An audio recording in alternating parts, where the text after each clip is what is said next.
Hello friends, हम निर्देशांक ज्यामिति पढ़ रहे हैं। हमने 9.1 के लगभग 9 क्वेश्चन कंप्लीट कर लिए हैं। आइए हम आगे बात करते हैं क्वेश्चन नंबर 10 की, किस तरीके से करना है, कैसे करना है, समझते हैं। चलिए स्टार्ट करते हैं क्वेश्चन नंबर 10। क्या है अपना क्वेश्चन नंबर 10? आज हमें जो करना है वो क्वेश्चन नंबर 10 करना है। स्टार्ट कीजिए। क्या लिखा है?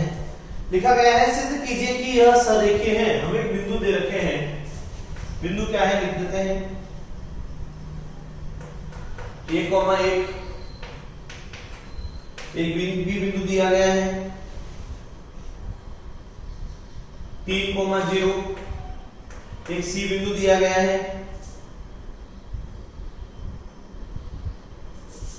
जो बी बिंदु दिया गया है वो दिया गया है -2,7 और एक सी बिंदु दिया गया है वो दिया गया है 3,-3।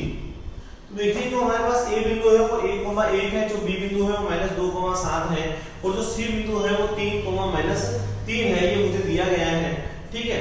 तो मुझे इससे ये सिद्ध करना है कि सरेखीय। अब सरेखीय होता क्या है?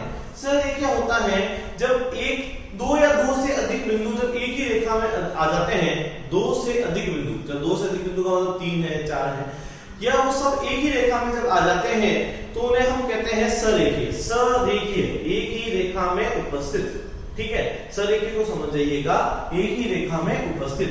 तो मैंने कहा यदि बिंदु, पहले दूरियां निकाल देते हैं। सबसे पहले क्या निकालते हैं? दूरियां। एक काम करते हैं कि दूरियां निकाल देते हैं। तो सबसे पहले मैंने दूरी निकाली AB की दूरी। किसकी दूरी निकाली? AB की दूरी। क्या आएगी AB की दूरी? AB की दूरी के लिए सूत्र लगेगा x2 - x1 का वर्ग y2 - y1 का।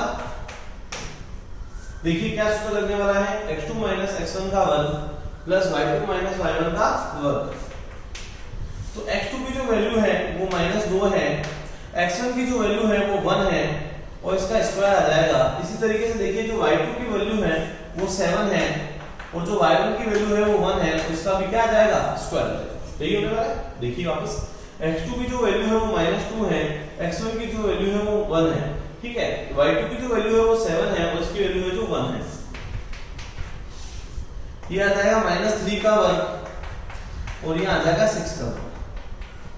जो -3 का वर्ग होता है वो 9 होता है, 6 का वर्ग होता है वो 36 होता है। दोनों को जोड़ लीजिए तो ये 45 होने वाला है, ठीक है। इसे हम क्या लिख सकते हैं?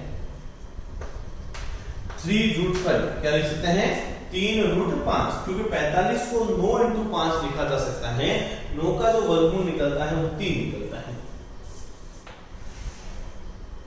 नेक्स्ट देखिए, अब मुझे निकालना है BC की दूरी। अब मुझे कौन सी दूरी निकालनी है? BC की दूरी। BC की दूरी के लिए सूत्र क्या है? सूत्र है x2 - x1 का वर्ग प्लस y2 - y1 का वर्ग। सॉल्यूशन कर लेते हैं इसका। देखिए x2, सबसे पहले मैंने देखा x2 की वैल्यू कितनी है? 3 माइनस माइनस प्लस हो जाएगा तो यहां हो जाएगा 2 का स्क्वायर, ठीक है। y2 की जो वैल्यू है वो -3 है, y1 की जो वैल्यू आएगी वो 7 आएगी, उसका भी क्या हो जाएगा? 3 + 2 कितने होने वाले हैं? 5 का वर्ग और ये होने वाला है -10 का वर्ग। जो 5 का वर्ग है वो क्या हो जाएगा? 25, यानी 5 का जो वर्ग है वो 25 होने वाला है। -10 का स्क्वायर 10 होता है, -10 का स्क्वायर होता है वो 100 होता है। इन दोनों को जोड़ दूंगा तो 125 आएगा। इसे मैं लिख सकता हूं 5√5। क्या लिख सकता हूं? 5√5। दो दूरियां निकल चुकी हैं, अब एक दूरी निकल। अंतिम रूप से एक दूरी और निकाल देते हैं, वह है AC की दूरी। कौन सी दूरी निकालेंगे इस बार? AC की दूरी। अब AC की दूरी कौन सी है? AC की दूरी है, देखिएगा x2 - x1 का वर्ग प्लस y2 - y1 का। अब x2 की जो वैल्यू है वो हमारे पास 3 है, तो 3 - 1 का वर्ग आ जाएगा, ठीक है। 3 - 1 का वर्ग आएगा। और हमारे लिए जो y2 की वैल्यू है वो हमारे पास -3 है और इसकी वैल्यू है वो 1 है। सॉल्व कर देते हैं। 3 - 1 कितना आएगा? 2 का स्क्वायर -3 - 1 के लिए हम इन दोनों को जोड़ देंगे तो ये हो जाएगा -4 का स्क्वायर। हल कर लेते हैं। 2 का स्क्वायर 4 आता है, इसका 16 आता है। इसे लिखा जा सकता है 20, जिसे मैं लिख सकता हूं 2√5। क्या लिख सकता हूं 2√5। अब लिखते हैं यदि बिंदु सरेखीय है तो आप लिख सकते हैं कि AB प्लस AC बराबर होना चाहिए किसके, BC। यानी दो दूरियों का योग इस तीसरी दूरी के बराबर आ जाता है, तो हम कहते हैं कि हम कह सकते हैं कि ये बिंदु क्या होंगे, सरेखीय होंगे। तो सरेखीय के लिए क्या कंडीशन है कि कोई भी दो दूरियों का योग, यानी कोई भी दो मिनिमम जो दूरियां हैं, जो न्यूनतम दूरियां हैं, उन दोनों को जोड़ने पर तीसरी दूरी के बराबर होना चाहिए। तो इसकी दूरी कितनी आई, 3√5। अच्छा, AC की दूरी कितनी आने वाली है, 2√5। ये कितना आने वाला है, 5√5। तीनों दो कितने होते हैं, 5√5 बराबर 5√5। और ये हमारा हो चुका है hence proof इति सिद्ध। इस तरीके से इन क्वेश्चनों को सॉल्व करना होता है। वीडियो पॉज कीजिए, नोट डाउन कीजिए, कोई भी प्रॉब्लम हो पूछ लीजिएगा।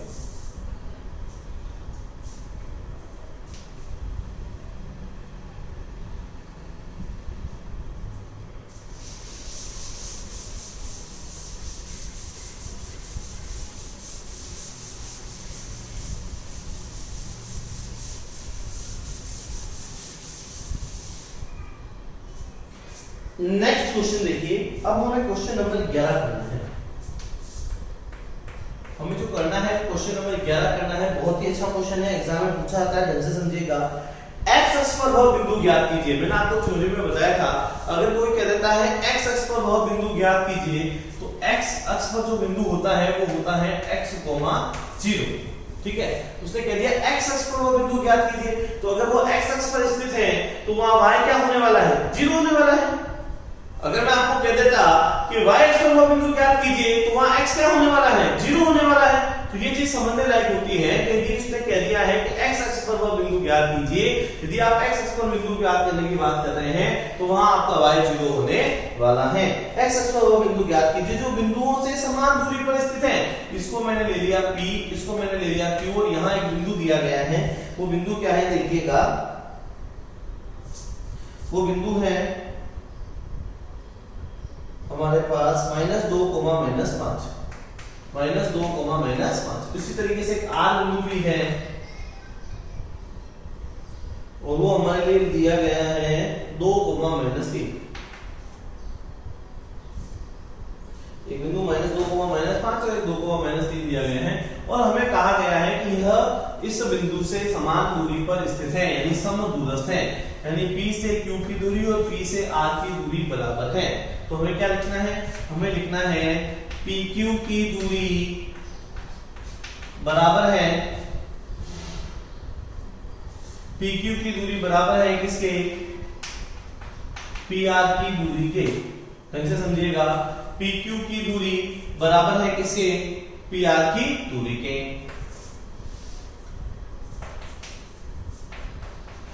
दोनों तरफ सूत्र लगा देते हैं। यहां बचेगा x2 - x1 का वर्ग, y2 - y1 का वर्ग। यहां क्या बचने वाला है, x2 - x1 का वर्ग प्लस y2 - y1 का वर्ग। ये बचने वाला है। देखिए दोनों तरफ मैंने क्या कर दिया है, सूत्र लिख दिए हैं। x2 की वैल्यू कितनी है अगर आप चेक करेंगे तो यहां से मिलेगी -2 - x का वर्ग। ठीक है, यहां से चेक करेंगे तो आएगा -5 - 0 का वर्ग। और आगे चलिए, इसी तरीके से जब आप यहां हल करते हैं तो x2 की जो वैल्यू मिलेगी वो 2 - x का वर्ग मिलने वाली है, और यहां क्या मिलने वाला है, -3 - 0 का वर्ग। इसे सॉल्व कर लेते हैं। यहां से माइनस कॉमन ले लेते हैं तो -1 का वर्ग कॉमन आ जाएगा, तो ये बच जाएगा 2 + x का वर्ग, ये आ जाएगा -5 का वर्ग। इसी तरीके से आगे चलिएगा, इसको सॉल्व करते हैं तो ये 2 - x का वर्ग आएगा और ये -3 का वर्ग निकल जाएगा। ठीक है, और सॉल्व करने पे देखिए यहाँ बचेगा 1 को लिखना अनिवार्य नहीं है, 2 + x का वर्ग और ये हो जाएगा प्लस के 25। ठीक है, यहाँ आ जाएगा 2 - x का वर्ग प्लस 9। तो हम लिखेंगे दोनों तरफ या दोनों पक्षों में वर्ग करने पर। क्या लिखने वाले हैं? दोनों पक्षों में वर्ग करने पर। अब हम दोनों पक्षों में क्या करने वाले हैं? वर्ग करने वाले हैं। तो मैंने दोनों पक्षों में क्या कर दिया? वर्ग कर दिया। तो 2 + x का वर्ग प्लस 25, इस पूरे के ऊपर क्या लगा देना है? वर्ग लगा देना है। ठीक है। इसी तरीके से यहाँ पे भी क्या करना है? 2 - x का वर्ग प्लस 9, इसके ऊपर भी क्या लगा देना है? वर्ग लगा देना है। तो हम क्या करेंगे? दोनों के ऊपर क्या लगा देंगे? वर्ग लगा देंगे। तो हमने देखा कि वर्ग से वर्गमूल कट गया, वर्ग से वर्गमूल कट गया, तो ये बचा 2 + x का वर्ग प्लस 25, और ये बचने वाला है 2 - x का वर्ग प्लस 9। खोल दीजिए। तो इसे खोलेंगे तो ये बनेगा 4 + x² प्लस 4x प्लस 25, और ये बनेगा 4 + x² - 4x प्लस 9। 4 से 4 कटा, x² से x² कटा, इसको इधर शिफ्ट कर दीजिए तो 4x और प्लस का 4x आएगा, या 9 माइनस का 25 आएगा। ठीक है। तो ये आ जाएगा 8x, और ये आ जाएगा 25 में से 5 और 4, ये आ जाएंगे माइनस के 16। ठीक है। क्या आ जाएगा? माइनस का 16 आ जाएगा। तो जो x की वैल्यू है वो माइनस के 16/8 आएगी। काट दीजिएगा तो ये आपका आंसर का -2 प्राप्त होने वाला है। बहुत ही आसान क्वेश्चन है और बहुत ही अच्छा क्वेश्चन है, और बोर्ड एग्जामिनेशन में आपके पूछा जा सकता है। तो इसको अच्छे से समझिए, कोई भी प्रॉब्लम हो जरूर पूछिए। मैंने यहाँ से क्या किया है एक बार देख लीजिए। इस माइनस का पक्षांतरण किया है तो प्लस आएगा, इस 25 का इधर करेंगे तो माइनस आएगा। दोनों को घटा दीजिए, 25 में से 9 जाते हैं तो 16 बचते हैं, और यहाँ पे 8 का भाग दे दीजिए तो आपका -2 बच जाएगा। ठीक है। वीडियो पॉज कीजिए, अच्छे से नोट डाउन कीजिए।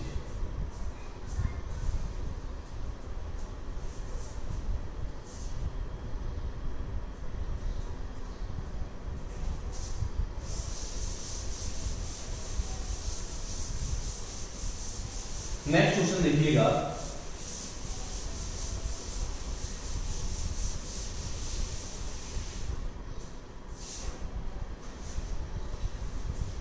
क्वेश्चन नंबर 12 आपके लिए होमवर्क रहेगा। हम क्वेश्चन नंबर 13 कर लेते हैं। क्वेश्चन नंबर 13 क्या लिखा गया है? यदि बिंदुओं 3, k और k, 5 से बिंदु 0, 2 की दूरियां बराबर हो तो k का मान ज्ञात कीजिए। कंसेप्ट वही है। यहाँ कोई 0, 2 दे रखा है, और यहाँ कोई बिंदु दे रखा है 3, k, और यहाँ कोई बिंदु दे रखा है k, 5 से दूरियां बराबर है। ठीक है। यानी ये इससे समदूरस्थ है। मान लेते हैं ये P है, ये Q है, और ये क्या है R। यानी यहाँ से इसकी दूरी और यहाँ से इसकी दूरी कैसी है? बराबर है। यानी ये समान दूरी पर स्थित है, ये समदूरस्थ है। तो हमने लिख दिया PQ की दूरी बराबर होनी चाहिए किसके? PR की दूरी के। हमने क्या लिखा? PQ की दूरी बराबर होनी चाहिए किसके? PR की दूरी के। तो मैंने यहाँ लगा दिया x2 - x1 का वर्ग प्लस y2 - y1 का वर्ग। ठीक है। यहाँ पे भी मैंने लगा दिया x2 - x1 का वर्ग, और यहाँ लगाया मैंने y2 - y1 का वर्ग। x2 की वैल्यू कितनी है? देखिएगा, यहाँ से आएगी 3 - 0 का स्क्वायर प्लस यहाँ आएगी k - 2 का वर्ग। ठीक है। यहाँ देखिए, यहाँ आएगी आपके पास में k - 0 का वर्ग, और यहाँ आ जाएगा 5 - 2 का वर्ग। इसे सॉल्व कर लेते हैं तो यहाँ बचता है 3 का वर्ग, यहाँ बचता है k - 2 का वर्ग। यहाँ भी सॉल्व कर लेते हैं तो ये आएगा k का वर्ग प्लस 3 का वर्ग, और सॉल्व कर लेते हैं तो ये आएगा 9 + k - 2 का वर्ग, और ये आएगा k² प्लस 9। अब देखिए इसको यहां कर लेते हैं। आगे क्या लिखना है? दोनों पक्षों में वर्ग करने पर। क्या लिखना है? दोनों पक्षों में वर्ग करने पर। हमने दोनों पक्षों में क्या कर दिया? वर्ग कर दिया। तो यहाँ बचा 9 + k - 2 का वर्ग, और इस पूरे के ऊपर क्या लग जाएगा? वर्ग लग जाएगा। इस पूरे के ऊपर क्या लगेगा? वर्ग लगेगा। इसी तरीके से यहाँ देखिएगा, यहाँ क्या लिखा गया है? k² प्लस 9, और इसके ऊपर क्या लग जाएगा? वर्ग लग जाएगा। ठीक है। देखिए क्वेश्चन का कंसेप्ट पहले वाले के जैसा कि जैसा है। हमें कहा गया था कि 0,2 की दूरी 3, k और k,5 से समान दूरी पर स्थित है। तो हमने क्या किया, PQ की दूरी बराबर लिख दिया PR की दूरी। सूत्र लगाए हैं, सूत्र में मान रखे हैं और इन्हें हल करना स्टार्ट किया है। आगे देखिए, ये कट गया और ये भी कट गया, तो यहाँ क्या बचने वाला है, यहाँ बच गया 9 + k - 2 का वर्ग, और जो यहाँ बचने वाला है वो k² + 9 बचने वाला है। 2 से 9 कट जाएगा। अब आपको k - 2 का वर्ग को खोलना है। इसमें एक सरसमीका प्रयोग में लेनी है, वो सरसमीका है a - b का होल स्क्वायर। क्या होती है a - b का whole square, a² + b² - 2ab। तो यहाँ से मिलने वाला है k² + 4 और माइनस का 2 दूनी 4 के, और यहाँ पे भी मिलने वाला है k²। तो k² से k² कट गया, क्या बच गया 4 - 4 के बराबर क्या बचने वाला है 0। -4 के का मैं क्या करने वाला हूँ, पक्षांतरण करने वाला हूँ। तो 4 बराबर मुझे मिल जाएगा 4 के, तो जो मुझे k की वैल्यू मिलने वाली है वो 4/4 मिल जाएगी। तो k की वैल्यू आएगी वो मेरे लिए क्या आने वाली है, 1 आने वाली है। k की वैल्यू कितनी आने वाली है, 1। इस तरीके से आप अपना आंसर निकाल सकते हैं। वीडियो पॉज कीजिए, अच्छे से नोट डाउन कीजिए।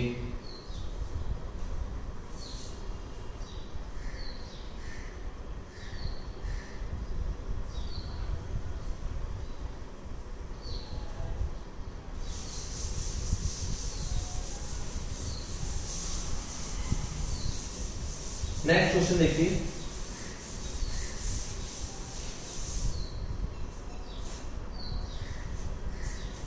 Question number 14।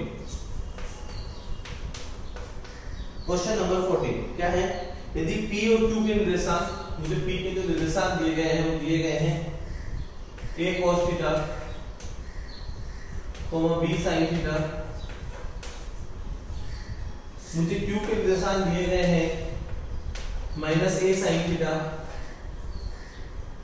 b cos theta, और एक 0 है जो मूल बिंदु होता है, उसके निर्देशांक 0,0 होते हैं। मुझे सिद्ध करना है OP का वर्ग प्लस OQ का वर्ग बराबर होता है a² + b²। मुझे प्रूव करना है, मुझे सिद्ध करना है।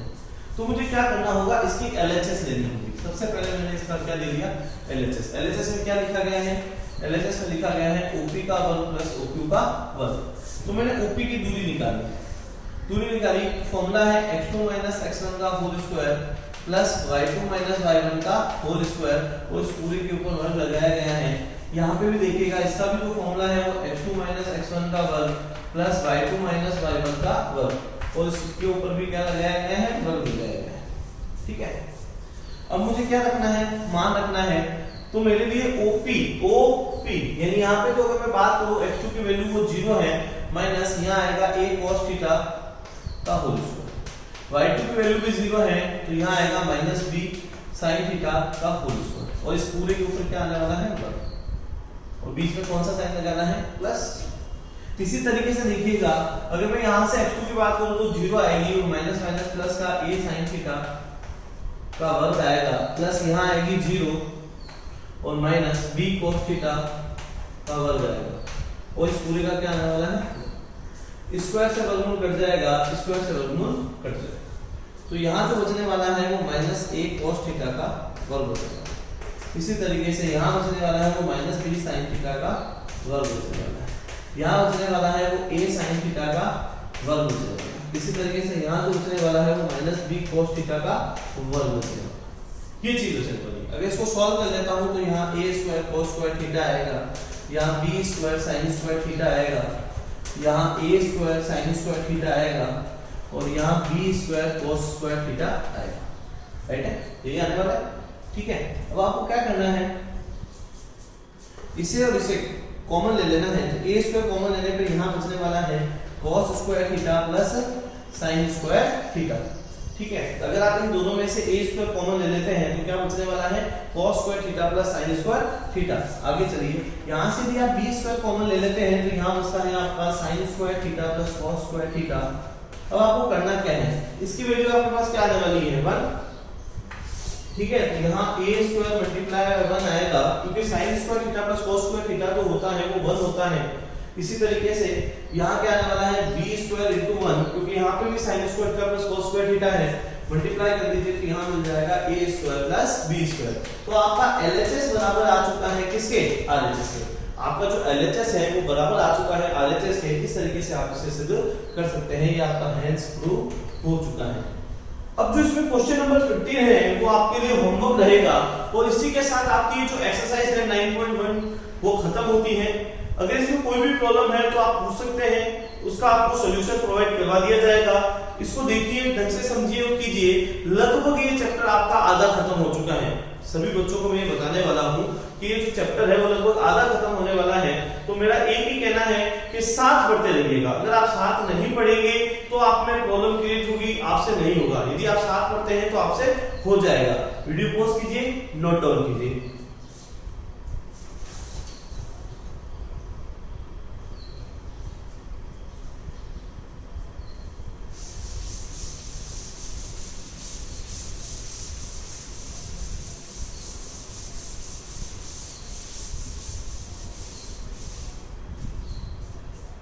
जितना आपको पढ़ाया गया है आप घर पे बैठ के पढ़ेंगे, अच्छे से नोट डाउन करेंगे, कोई भी प्रॉब्लम हो उससे पूछेंगे।